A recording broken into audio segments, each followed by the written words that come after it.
Hello， 大家好，我是拳爸。那麼拳腳心得這系列的影片呢，來到了第3部。這次主要是分享的是特殊拳腳。過往我們的認知裡面，特殊拳腳應該都是單純的方向鍵配合了拳腳來使用的，往往呢都是會有一些特殊用意的拳腳。那我們就開始吧。完整版影片放在會員專屬中哦。3MP 是這一代老傷打擊主要的傷害來源。它可以確認取消的窗口呢，非常的長。那大家可以用隨機來去練習一下。好，這樣就停下來。相信大家如果去試看看它這個單發確認，你會發覺確實比其他的拳腳好確認。它如果打到就是腳離地的對手呢，它是會浮空的。什麼叫浮空呢？一般我們打到在空中的对手呢，应該是會這樣子。然後直接落地，然後就站。而且一般呢，這種你打到这種空中的話呢，在他落地之前呢，你是沒辦法再對他再做傷害的。這樣。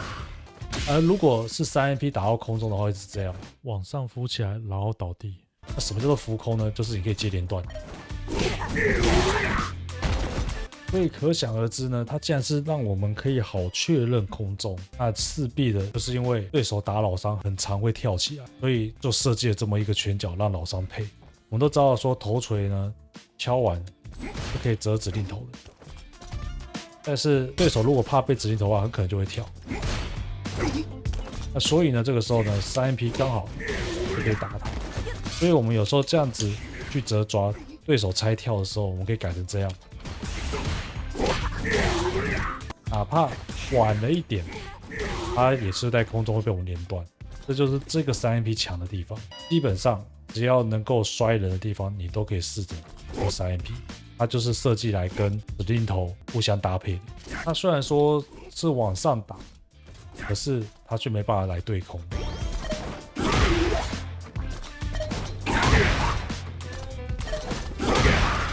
那另外呢，它也是接連段的時候很核心的拳腳，可以說呢，長連段的傷害來源主要都是它，因為它的攻擊力比一般的中手高，它是 800D。那 800D 是什麼概念呢？ 800D 其實就是一般的角色的重攻擊。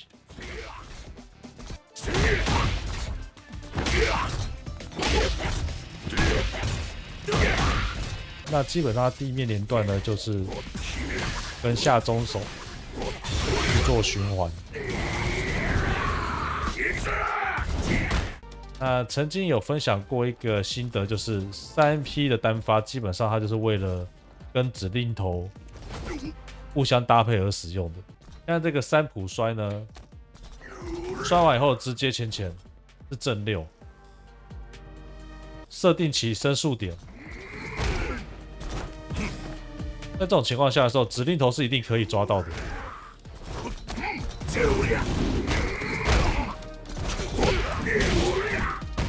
所以這兩個剛好就可以形成一個強者，一打一摔，傷害都在破2000。那假設對方起身就後躲摔，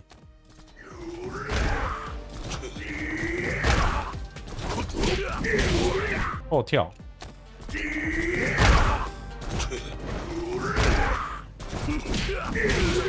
所以從這裡可以知道說，不用太複雜。如果有辦法做到3MP 單發確認的話，其實打摔折就那麼簡單，只要你壓起身的時候，就是指令頭或的 3MP 就可以了。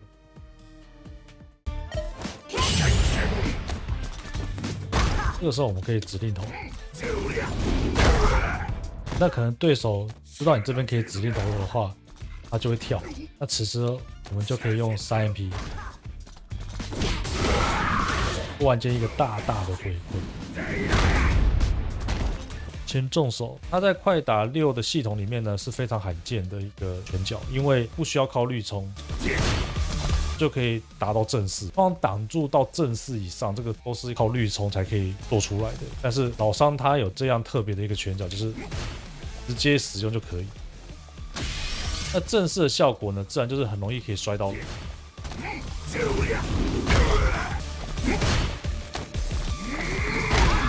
當對手防禦的時候呢，它消磨對手的動力槽大一格 0.8。那除此之外呢，它消磨对手的动力啊，也是非常可怕的。不只是消磨对手的動力，然後老桑自己補充動力的速度也很快。然後他又可以很簡單的做單發確認。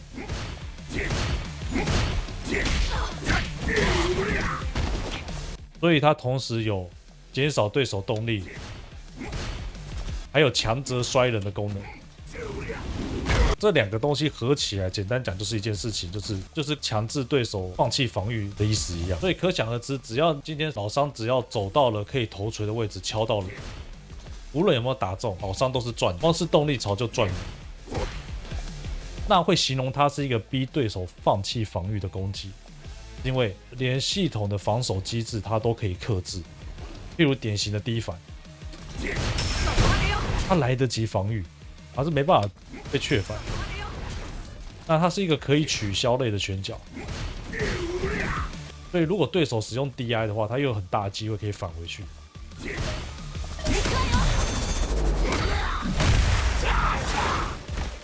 那它的缺點也很明顯，就是它的發射比較慢。那如果以動作類的術語來講，就是它的前搖比較長一點，比較大，動作很明顯比較大，然後比較慢一點。所以呢，如果你想要單純的直接走過來敲人，是有一定的難度。那通常往往呢，它可以壓到人的方式呢，簡单講就是利用非常有力的有力符，讓對手沒辦法動或不敢動，然後去壓他。最典型的跳打，無論打到或沒打到，我們的有力符都很足夠，可以讓我們繼續用頭錘壓人，這是最典型。那第二種就是利用對手倒地的時候呢，壓人。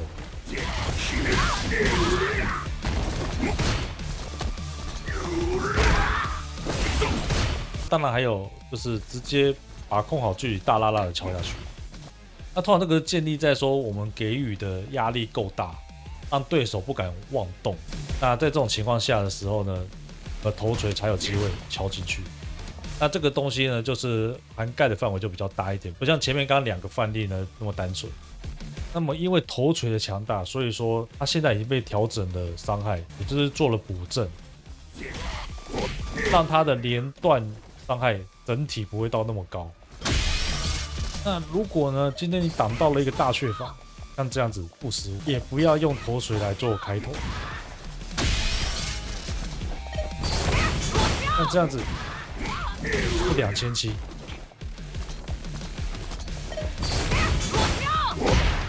而下中手呢也是一樣2700，但是還比頭錘更痛一點。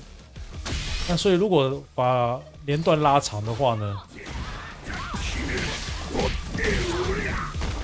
現在是3085，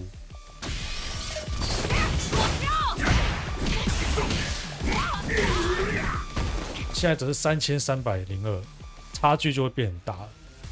所以盡量不要用頭錘來開頭。那麼頭錘下心角是連防，所以呢也是一個會讓對手凹不出來。那它就跟輕攻擊綠衝下心角是一樣的，就是它可以破壞掉蓄力角色的蓄力。雖然說現在頭錘的補正變很大，但是呢它連段真的變得很方便，因為現在頭錘打到是正八了。換句話說呢，對於 SA2 連段很苦手的玩家們呢，可以用下中手增加穩定度。那這個真的是對於很多玩家來講是一個很棒的福音啊。所以說，大部分的角色呢都很討厭老桑這個頭錘，因為它的回報真的很大。那 SA2 頭錘 SA1 呢，這個連段現在已經沒有使用的必要了。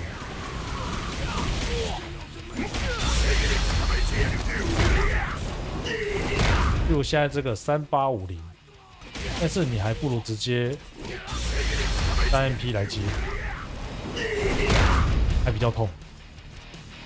所以现在這個連段沒有必要去使用它了，不如就統一穩定的3MP 就可以了。前中腳，通常我們直接叫它膝蓋，它可以用來躲避下段跟低打點的攻擊。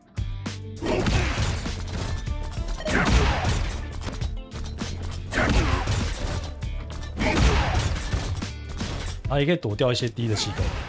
那除了朱莉以外呢，現在第7宮還有泰瑞。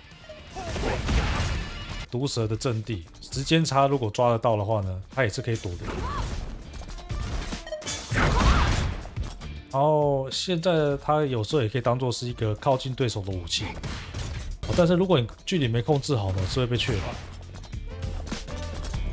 所以這個位置稍微要熟悉一下。那如果你可以掌控不被缺反的位置以後呢，膝蓋 SA3 在很多時候都是一個非常容易命中對手的手段。然後綠衝膝蓋它的位移量非常的不錯。連段中呢，它可以拿來做搬運。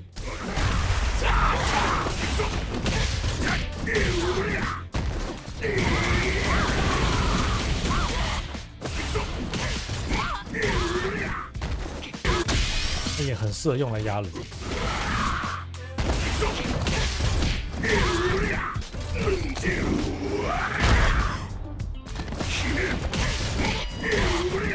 那3普摔打完，直接綠衝的這個動作可以再折摔。如果距離控好呢，它的尖端會是正的，所以尖端呢可以做打摔。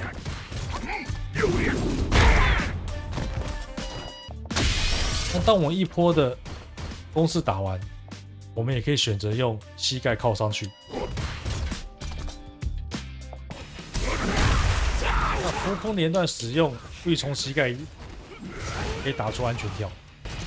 那如果是體感的時候呢，要注意膝蓋必須打在低的點。那平時上牆呢，普通膝蓋就可以安全跳了。那有一些角色呢，他們是有一些空中特殊技或者是空中招式的。有時候我們在推遠的時候，他們可能會使用這個來打我們。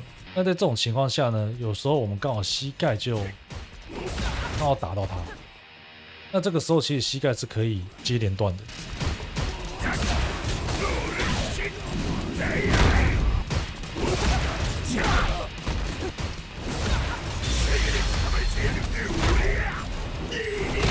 就類似像這樣子，不花資源跟花資源都有啊，都可以接。那所以就注意一下，說這個時候也是一個機會，要把握一下。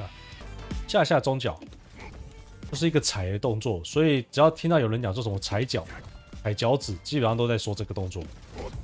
那它跟5MP 一樣，不需要碰到人就可以取消。基本上踩第一腳呢是安全的，只有-3，不會被缺反。踩2腳以後呢，如果對方敢點你的話，就會缺反哦，因為是-4。相對的，你也可以猜對方想要亂動，然後踩了第3腳。它本來的設計概念就是踩了第1腳，然後對方如果敢點回來的話呢，踩第2腳會贏。然後踩2腳的話呢，如果你停下來，對方會缺反你一樣，第3腳會贏。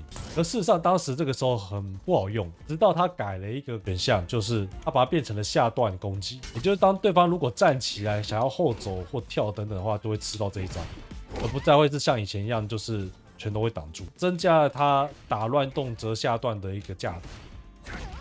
單下攻擊呢都是下段。那有一個新的改動，就過去只有第3下可以做取消。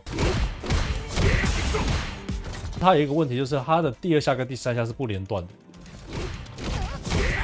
會常出現這種狀況。踩到人呢，就第3下，哎呀，2、3下只有打康才可以連段。那因為這個緣故呢，所以現在把它更改成了第2下就可以取消連段。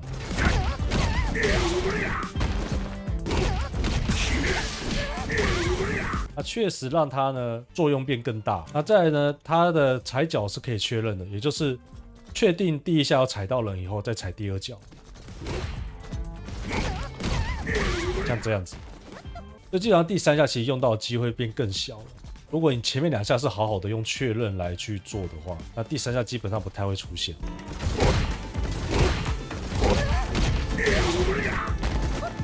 那如果真的不小心失誤的話呢，才有可能會想要踩第3下。而踩2下綠衝呢，下輕腳一樣是連防哦。那至於踩3下要連防的話呢，一樣可以下輕腳，同時也可以用下輕手也是聯防。不過在實戰上呢，其實大部分真正有用的都是在第一腳，任何時候你都可以踩一腳。那踩一腳的話，它其實也是正一。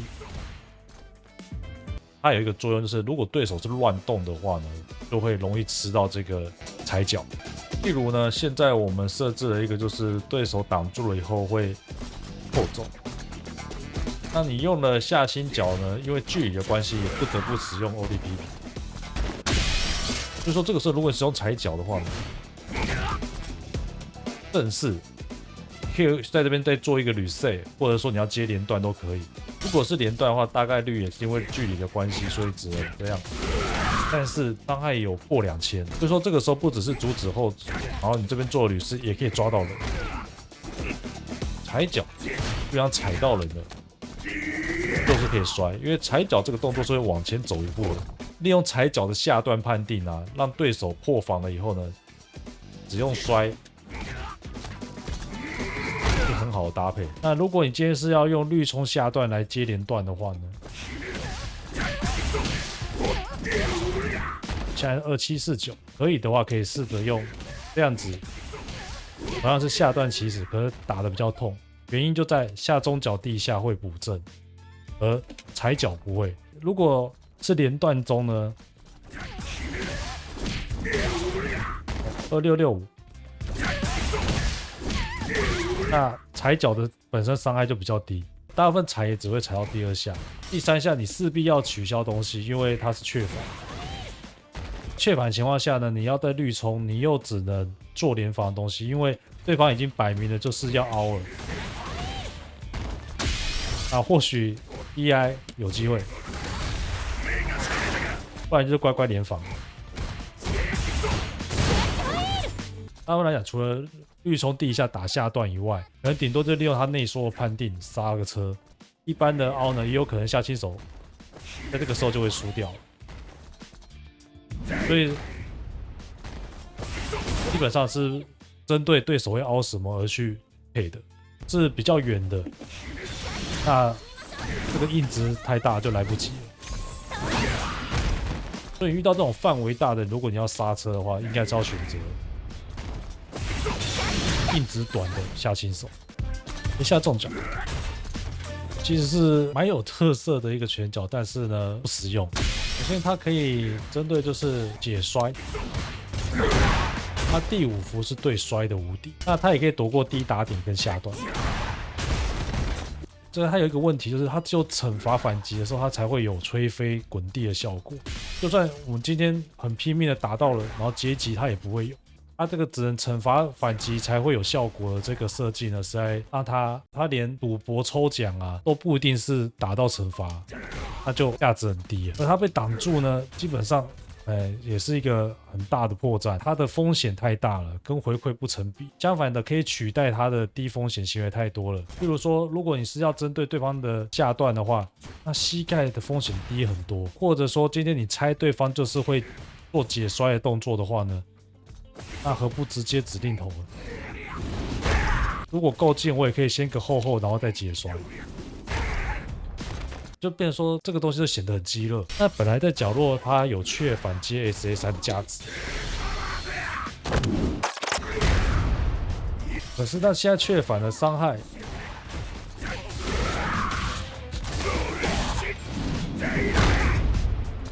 直接就被取代了。那接大絕價值呢？自從它可以接 SA3 以後呢，也完全都被取代了。所以基本上來說呢，這個東西如果它不去調整的話呢，基本上應該是不會有人在用。那現在還會實際去用的東西，只剩下對側的部分。譬如說，Julie 他如果在這個地方呢讓氣功，那我們可以用這個方式呢，把它一口氣推很遠，那他就很容易的就直接進到角落去了。那或者是虛弱的時候被純粹這樣壓，雖然在這個地方呢中間是可以插的。那基本上你要很篤定，馬上按才可以。稍微慢一點呢，我就被中了。那此時呢，稍微慢一點可以用的選項就是斜下中腳。不知道為什麼剛好春麗這個反轉角，他被判定好像是低打點的攻擊，所以就很奇怪，明明是中段，但是他卻被判斷在低打點。再看一次哦，啊，非常的慢，再按都可以。但是打怪獸的时候呢，他有時候丟娃娃，然后他放電，我們不能擋到娃娃，要不然就沒辦法確反他了。正常來講呢，應該在這個時候呢就要跳，但有時候呢，你要看一下娃娃的位置，這個時候你跳，你就會被電。變成說是要垂直跳，那這是比較細節部分。所以在場中的時候呢，如果你還要注意這個東西的話，其實是需要大量的熟悉度的。那在這邊有一個簡單的解法呢，就是直接踹他。不過這個解法雖然簡單啊，但是在場中的話呢，不顯得回饋，就參考一下吧。前重腳。它是老商唯一的中段攻擊，也是現在大確反時呢主流的起始拳腳。現在大概開頭都是這樣子，不用分場中跟角落，然後不管是現代或經典都可以使用的連段。基本上呢，簡單一點的話用 PP 就可以，然後球靠近，或者是用 ODPP 可以更貼近的做打摔。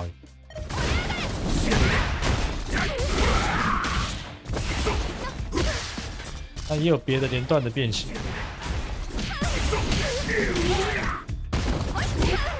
如果不花氣呢，場中想要打最痛的，可以用這個方式。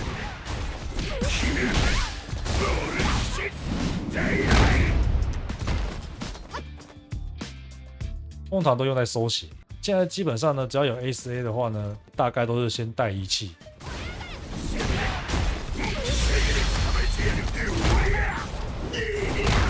傷害高，搬運遠，有壓持續，基本上是最完美的連段了。它的門檻大概就是3MP 取消，要熟練。然後另外有接 SAE 比較簡單的方式，不過呢會多花一點動力，傷害也會偏低。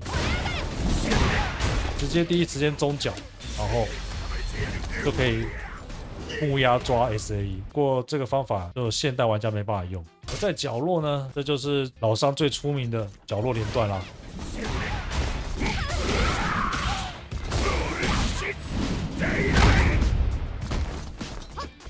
那它也很常被拿來壓起身，只要稍微有點距離的話呢，都可以壓在尖端。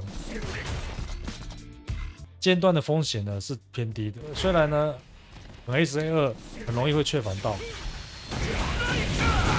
但如果你真的壓得好的話，其實可以壓不到的。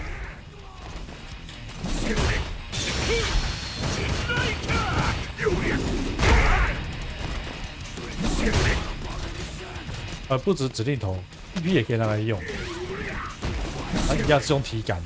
那回饋基本上很單純，就是把人在打飛，壓縮對手的角落推板。不過大部分的情況上，它都是怕 DI 的。對策上呢，它可以稍微的彌補一下老商率充慢的問題。當對手呢在遠處出現了破綻的時候呢，我們也大多只能靠這個前重腳去彌補老商的率充慢。還有莉莉，如果他上風上的不尊重的時候，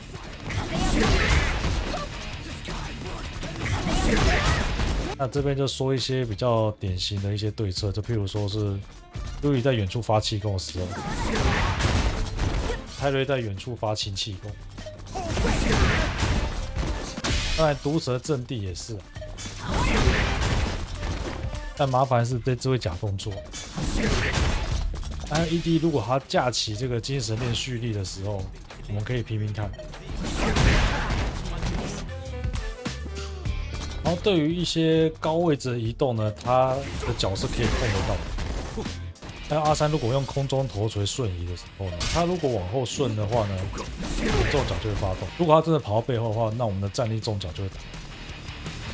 這是一個經典限定的流程。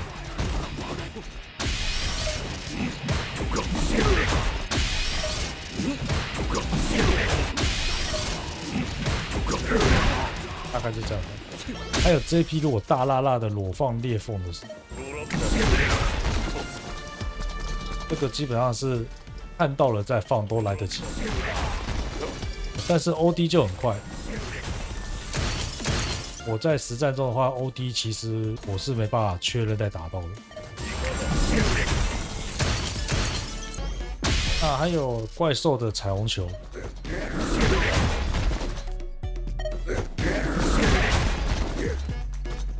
基本上你只要卡好前梯最遠的位置，它的彩虹球一放都可以来得及。